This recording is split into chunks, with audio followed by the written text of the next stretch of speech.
Alright, this is the Century Arms VZ58. It's basically a parts kit from a VZ58, except for they mill their own receivers, and there's a US barrel, and then a couple other things. But a lot of the parts are from demilled VZs. I've been wanting one of these for a few years.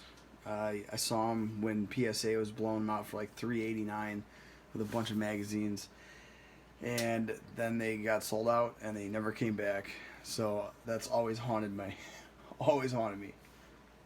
And so I don't know. I've just been looking around, and they went up to, like, guys were wanting, $800,000-$900,000 for these things. And I know the another manufacturer makes them with chrome lined barrels, and they want 1,000 plus.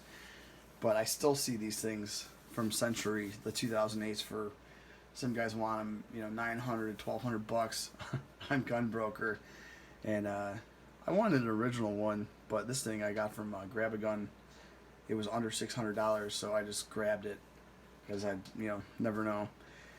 And it comes with Fab Defense grip and the Fab Defense front forearm and handguard.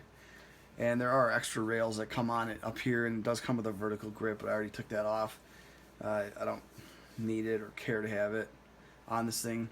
The only thing I did was I did put a CNC machine muzzle brake on it. It does come with a slant brake, and this is a 14x1 right hand thread instead of the traditional AK left hand thread, but this has nothing to do with AKs.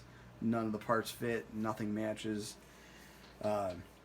This is my first Century buy. I haven't shot this thing yet, but just initial impressions, I guess, we'll go through. So the Fab Defense, the grip to start off, this thing's actually really comfy. And a lot of guys complain that the grip on the regular VZ or the originals, they're small. But this thing's nice and big. And it's ergo, fits well. It's got pretty good grip on it, and seems to have a trap door. I haven't really opened it yet. I don't know if it's there for storage or just to get to the screw for the grip. But yeah, it's a Century milled receiver, and it's actually really well done. The receiver's clean as hell. There's no real tool marks on it, and yeah, it's really nice. I was surprised because Century's reputation in the past decade hasn't been the greatest, but it seems like they're getting a lot better. Let's see.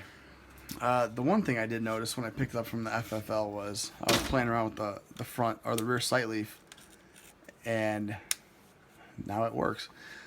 But I did oil this, but I don't know what they did, if they parkerized this whole thing or just painted it kind of shitty. But yeah, this one doesn't work anymore.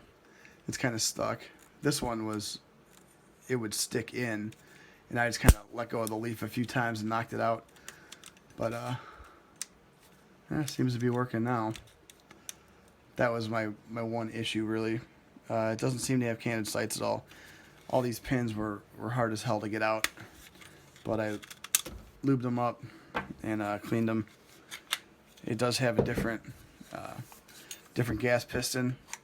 They're usually chrome lined. This one is just let's lock this thing back.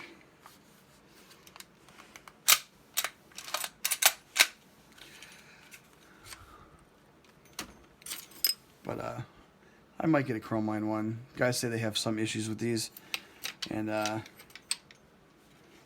it doesn't seem out of round to me at all. And some guys said they had to deburr them, but I've spun this thing and pulled it back and forth. It's not catching on anything, so I'm just gonna shoot it and see how it goes. But yeah. Pretty solid build so far. All the finishes is really well done on it, and just gotta find some time to go out and shoot the thing. But yeah, it does have a last round bolt hold open. With this thing, I got just the gun itself, and one magazine. Surplus. They're aluminum. They're really light. They almost feel like AR mags. But this is the last round bolt hold open. See, goes down when you're loaded. When it's empty, it comes up, stops the bolt, and the bolt hold open is right here. So you can, push this up. If you want to lock it back, just push it up, it'll lock. And let's see, another thing guys were complaining about was this folding rib stock being really hard to get out. And this thing, it does take a little time. And I've worked it, I've oiled it. It's getting better. The wire stock is pretty unforgiving here. It's pretty sharp 90, but people wrap them in paracord. I'll probably end up doing that too. Safety on it seems decently smooth. It's a little tight, but hopefully it'll break in. But the one thing I definitely did notice was that the trigger pull on this is heavy. It is heavy. I don't have a gauge or anything, but I mean, it feels like it feels like my 629 in double action almost. I know you can cut the springs a little bit, but I'm not going to touch it. I'll just shoot it, and who knows? Maybe it'll break in. Also with the CNC machine muzzle brake, because guys with the slant brakes are getting cheek slapped with these the rear wire stock, but you can't fit a bayonet still on it. It will clear it. That was the one thing from CNC machine that they did. If they wanted magazines, they do rock in like AKs, and it will, like I said, lock the bolt. It is nice. Has the big wide open ejection port like I don't know, like SKS's. The magazine releases this little tab. It's, I don't know. We'll see if I want to do some quick changes if I can get to it. They do make extended mag releases on this side, so you can just push your finger, drop a mag, and you can drop the bolt too. They're kind of expensive, but I don't know. We'll see where this gun fits in the collection. Maybe I'll do something with it. Maybe I won't. But internal wise, this cover captures the recoil spring and the striker spring. Here's the striker.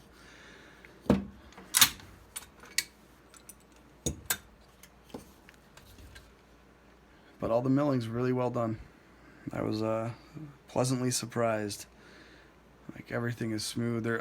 I really don't see any tool barks. Just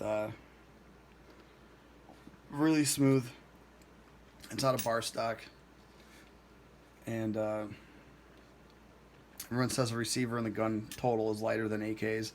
I haven't weighed my arsenal with it, but it does feel a little lighter.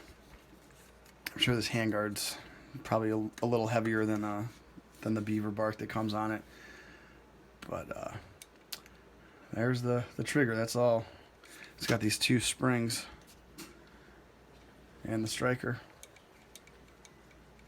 Hopefully it'll lighten up, because I mean, it's heavy. And the bolt and the carrier, they seem basically new. Excuse me. But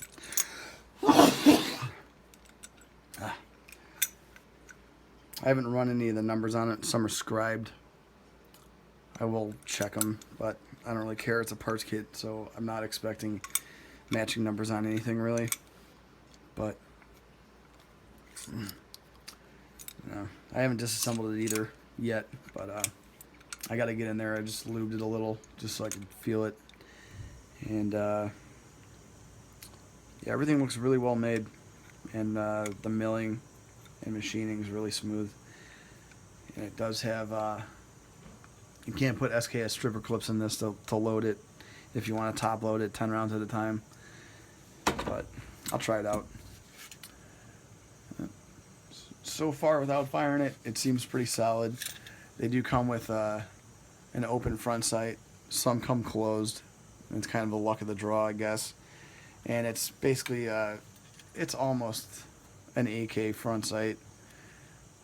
It does have a detent in here for the whatever you want to put muzzle device on, and it is a drift for windage, and it's got a screw for elevation.